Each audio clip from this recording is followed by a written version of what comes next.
ابيسود 22 من سلسله كلمه وراها حكايه. ويلا بينا نشوف النهارده هيطلع لنا ايه.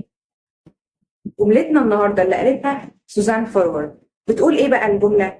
بتقول اولئك البالغون الذين كانوا يوما ما اباء لابناء مؤذيين سيجدون صعوبه بالغه في التعامل مع الغضب، لانهم قد نشأوا في عائلات لم يكن مسموحا فيها بالتعبير عن المشاعر. الغضب كان شيئا يحمل الابوان فقط امتياز اظهاره غير مسموح لسواه. بالحقيقه دي واحده من اصدق الجمل اللي بتلمس اعماق الناس اللي لسه بيحاولوا يفهموا مشاعرهم، اللي بيحاولوا يفهموا ليه مشاعرهم دايما اكبر منهم او مش موجوده خالص. عارف لما تفضل ساكت تقعد تكتم وتكتم لحد ما تنفجر في نفسك مش في حد، او يمكن ما تنفجرش خالص، تبلع وتعدي وتحس ان الغلط فيك، وده طلع مش ضعف ولا بريء، ده اثر اتزرع فيك، بيتزرع من وانت طفل تكون صغير ومعيط يقولوا لك اسكت ما تعيطش زي البنات، لما تتعصب يقولوا لك انت ايه، هتفضل تكبر والغضب جواك زي القنبله، اما خايف منها يا اما مش عارف هي ليه اصلا موجوده. الاصعب هنا لما تكبر وتبدا تحس ما تعرفش تتعامل مع احساس الغضب عندك، يا اما عيب